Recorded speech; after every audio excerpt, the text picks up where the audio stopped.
Shove it, man! When you think of Lucha Underground, there are several things that may pop into your head. A greasy, evil general manager, the cool, grimy aesthetic of the arena, luchadors, and insane dives. Something you almost certainly wouldn't think of, or should I say someone, is Ezekiel Jackson. Jackson was the final ECW champion and also a one-time Intercontinental champion in 2011, but despite those credentials, fans never truly got on board with Big Zyck. His time at the WWE ended badly as he suffered several upper body issues and he was released in the spring of 2014. He had a pointless short run in TNA and it was then off to Lucha Underground, which is where we start today's video. This video was also a YouTube request by the MC1102. If you want to make the Hawk talk, leave a comment, you dork. Okay, it's Ezekiel Jackson in the temple. Will it turn the Hawk mental? Jackson debuts on the very first episode of Lucha Underground with a faction of lovable bold jobbers. These big bold boy wrestlers would be known as the Crenshaw crew, but for the purposes of today's video, they're going to be known as the Shove It squad, because my god do these jobbers shove it. Match 1, Ezekiel Jackson, who will be going in this company as Big Zyck, and he will be doing a Suge Knight gimmick. He takes on John Morrison. Rick tries to intimidate Morrison straight away, but he looks shook when Morrison just elbows him in the jaw. Rick starts barging him down and he gets outpaced in the corner where Morrison kicks him back. Rick isn't hurt and he squashes him in the corner. Big Zyck tries a simple throw which Morrison cartwheels out of, but he's shut down again quickly. Rick hits a simple slam. This one turns into a bit of a brawl, but Morrison uses his athleticism to win the brawl. Johnny hits the Moonlight Drive for a 2 count. He gets another close fall and a springboard kick. Morrison is clearly winning this one. He's about to hit the Starship Pain when the Crenshaw crew calls a DQ. Wow, just not an impressive way to try and prove the fans wrong after his WWE run was so forgettable. Putting Morrison for a table doesn't even help because it's the same move that they associate with his WWE run. It's an S. Match 2, Boyle Heights Street Fight. Big Zyck takes on Prince Puma, the future Ricochet. Big difference in styles here. Puma desperately strikes it and he's closed down with a simple knee. He whips Puma around the ring and he claps sarcastically. He misses his corner attack and Big Zyck's goons rush the ring. Puma deals with them and he also hits a turtle wheel DDT on Zeek.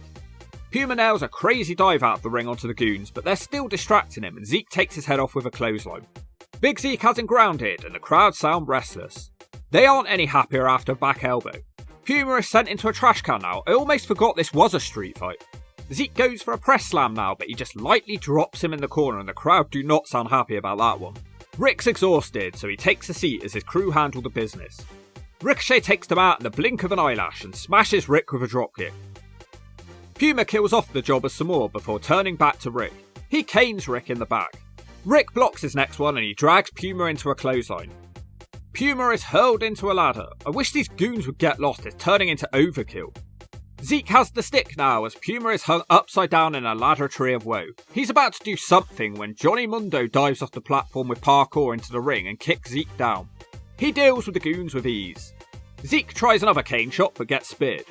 Morrison tries to finish him with a chair but hits Puma instead. The damn goons return again and take out Morrison and Jackson hits a Uranagi through the table for the 3. It's just not going well so far. I've not seen a single thing to say WWE were wrong to release him. A D. Match 3. 3-way ladder match for $100,000. Big Zyck versus John Morrison versus Prince Puma. You don't get to see Rick for a while until Puma slides a ladder into him. It's not a good start as Morrison and Puma fight and Jackson just hides on the outside. Big Zyck eventually shoves them off a ladder. He doesn't climb though and instead he runs the ladder into them. Now he climbs, but he's too scared so he brings his goons out to the ring to climb for him. Puma and Morrison tip a goon off the ladder and onto Jackson on the outside. Morrison flip dives off the ladder to take out the Shove It squad once again. It is not going well for Rick as Puma hits a crazy dive through a ladder and onto the squad once again. Jackson finally returns to the ring with a beatdown on Puma. It's clobbering time as he rains down with strikes in the corner. God, I hope all of these matches aren't essentially handicap matches. Thankfully, Morrison kills off the jobbers again. Who am I kidding? They're going to be in every match, aren't they? John Morrison comically throws a ladder at Zeek, who looks like a deer in the headlights. He looks back, trying to squash Morrison with a ladder, and that is a battle that he loses, and Morrison dives over the ladder with a corkscrew dive. Big Zyck is laid out on the ladder, and Morrison gives him a Starship Pain. Puma joins him with a 630, so presumably that's Jackson finished in this match. No, he returns catching a Prince Puma dime with a powerbomb. He picks him straight back up and powerbombs him on top of Morrison. He still isn't done with Morrison and he hits a Uranagi. I think I'd actually rather be Morrison in this situation because Prince Puma is gorilla pressed out of the ring and through a ladder. Finally, this is the sort of Big Zyck that I was hoping for. Zeek needs 2 ladders to climb apparently. Morrison slowly climbs up as Zeek looks afraid. He kicks him in the nutsack to get him down. He can't win though because somebody else interferes. Jackson now teases a dive, but of course he doesn't do one, and now the Shove It squad are back again and climbing the ladder. Johnny stretches Big Zyck out across the ropes and he easily springs onto the ladder and kicks the idiots over, and he retrieves the briefcase to win the match. This one did have its moments, but the interference was too much overkill. Every time the dorks were killed off, they returned again. It's a C. Match 4, 10-way. Basically, it's 9 luchadors and Ezekiel Jackson. They all try to jump on him, but he pushes them away. A little person tries smacking him in the gut. This feels like a comedy match. Mascarita manages to get him down to his knees before he's thrown overhead, but Mascarita flies back at him with a kick, which Jackson no-sells and throws his face into the mat. Everybody starts hitting Big Zyck with crazy drop kicks, and Big Zyck dumps in his nappy of fear and leaves the ring. He disappears for ages before returning with a gorilla press, taking out multiple guys at once. Son of Havoc is saved from a gorilla press, and drop kicks continue to be super effective against Jackson. It's really rinse and repeat here after Jackson experiences a 9-on-1 beatdown. He better call the Shove It squad. Jackson is such an awkward fit in this company, he doesn't feel like he belongs. Puma hits Jackson with his crazy dive, but he can't make the cover. Instead, Phoenix beats Puma with a pile driver. Big Zyck did basically nothing here except eat kicks. It's a D. Match 5, Aztec Warfare for the vacant Lucha Underground title. It's basically a gauntlet match with pinfall, submission and no DQ. Big Zyck enters at big number 13 with John Morrison waiting in the ring. He hits clotheslines and smacks on everybody. He rushes jobber Ricky Mandel with a Uranagi and he covers him for the 3. He moves on to fight Mascarita again and he really struggles to deal with him. The Marshmallow Man doesn't have enough strength to sunset flip Ezekiel, but he can drop kick him, which we do know is super effective. It just stuns Jackson though, who responds with a clothesline for the 3. A dishwashing man enters next with a springboard dropkick. Jackson responds with another clothesline but doesn't bother making a cover this time. Pin him, you moron! Rick has a square off with Mil Muertes, the other big boy of Lucha Underground, but Morrison ruins whatever showdown that was about to be. He misses Morrison in the corner and he's hit with a Starship Pain. Puma also hits a standing shooting star. Chavo Guerrero is here and he covers Rick for the 3. Well, the ref counted 3, but it doesn't actually count because Phoenix is late hitting his 450. Now it's the 3. It's clear they just want to see him as a mid-carder here. He did eliminate a couple of people, but it was nobody important. It's a C. At least something does change though now, because the Shove It squad turn on Jackson and burn one of his eyes out of a cigar, so he's left wrestling matches like a damn pirate in here. Match 6, Big Zyck versus Sexy Star. Okay, seems like a bit of a mismatch. She refuses to lie down and she actually wants to fight him. She hits a super effective running dropkick, but doesn't follow that up. Rick still doesn't want to hurt her though. She dives on him with a crossbody for a 2 and his kick out sends her from the ring. He begs for Sexy Star to be counted out, which she refuses. Sexy Star slaps Big Zyck, which finally fires him up enough to try the Uranagi, but then he changes his mind again and he just forces her shoulders to the mat for the 3. The squad jump Rick after the match as Sexy Star desperately tries to save her new friend. Rick kills the jobbers. I guess this was okay for character work, it's a C. Match 7, Trios title match, 3-on-1 handicap, no DQ elimination match. The Crew take on Big Zyck with his big cigar. The Crew desperately try to keep him on the mat where they can have the advantage. This squad are one of the most jobber looking groups I've ever seen, they all look like triplets. They hit Big Zyck with drop kicks in the corner.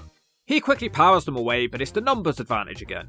He gets a DDT double stomp combination for a 2 count. Finally, he manages to send 2 jobbers together and throws one into the corner chair. Another bold boy hits him with a stick which has 0 effect, and now Jackson has the stick. He canes the crap out of the jobbers who fill in their nappies with fear. Rick destroys Bayo with a chokeslam to take him out of the match. The remaining 2 jobbers fight off a double chokeslam attempt and they try a suplex which Rick reverses with one of his own. Next, Rick uses the stick as a clothesline to finish off Cortez Castro. Mr. Cisco hides on the outside. He is the man that burnt Big Zeke's eyelid. His nappy is completely full as he tries to leave the arena, but Sexy Star kicks him back down the stairs. Big Zyck hits a shut up or I'll smack you one punch to his eyelid. He isn't done as he smacks him in the head over and over again. This crowd aren't sure how to feel. Rick finishes him off with a Uranagi on a steel chair. The noise is brutal. It was okay, he just doesn't really feel like a babyface. I can see why they tried to add Sexy Star into the mix, but it's not really working. A C.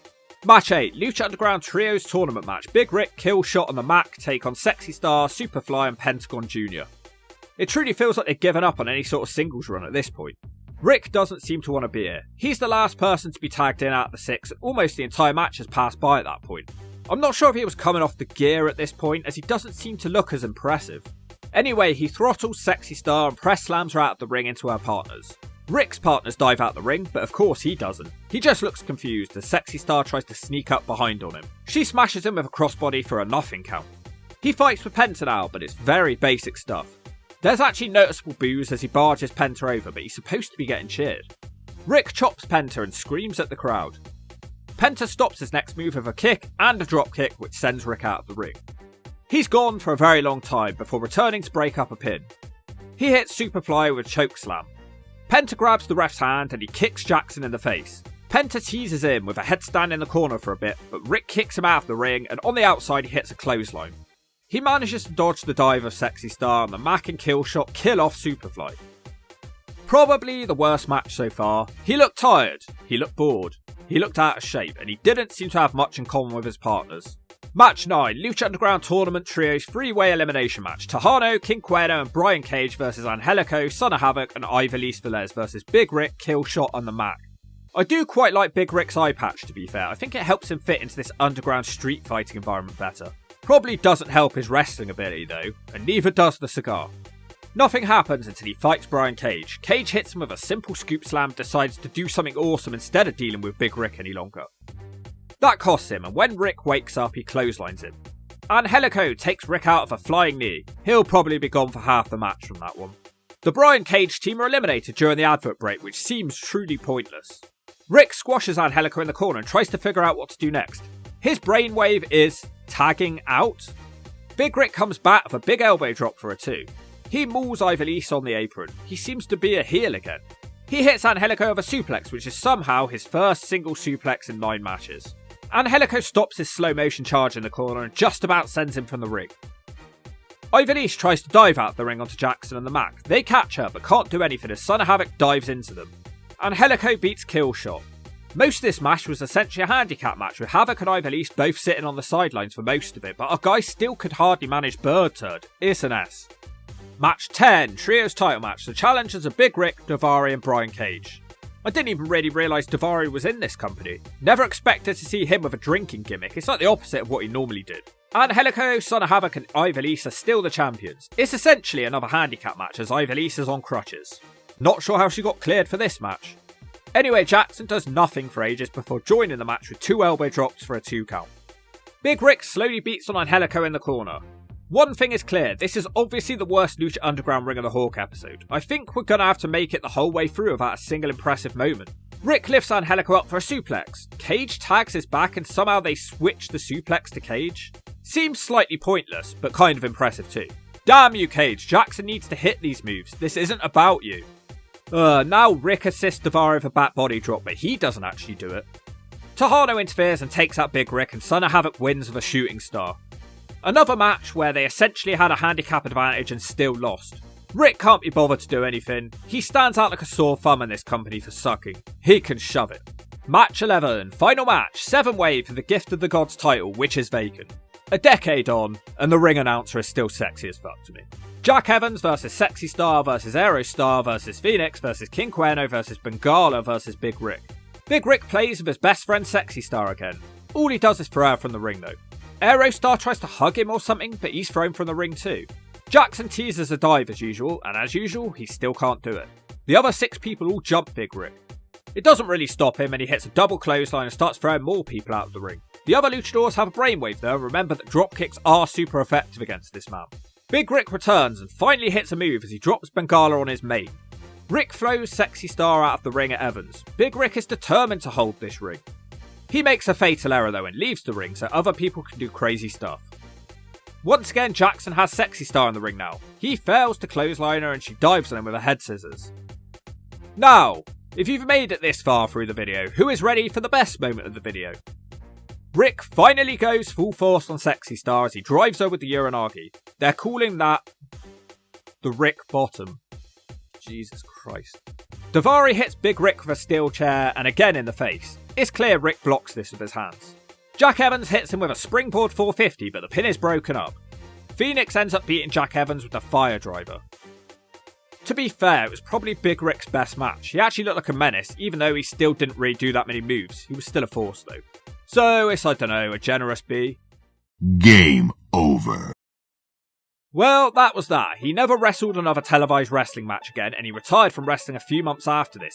He seems to be a personal trainer nowadays. Jackson was extremely out of place in Lucha Underground. I thought it'd be a great opportunity for him to power some of the many luchadors around with his size advantage, but that rarely happened. Instead, he was slow and lumbering. He possibly looked like he was carrying an injury. He didn't seem in the best shape. Ezekiel seems to be a nice guy in real life, but man, I can't believe he was the IC champion. Alright, we've got to shove Big Rick a final grade for Ring of the Hawk Season 6. 4 out of the 11 matches were terrible, and whilst the Hawk may have been slightly generous in the grading department, I still feel like I'm a bit sat on the fence on his finish. It's somewhere between the shove it zone and a D, but the Hawk's in a good mood today, so he can finish with the lowest D of all time. And if you don't agree with that, screw it, you're not worth a rhyme.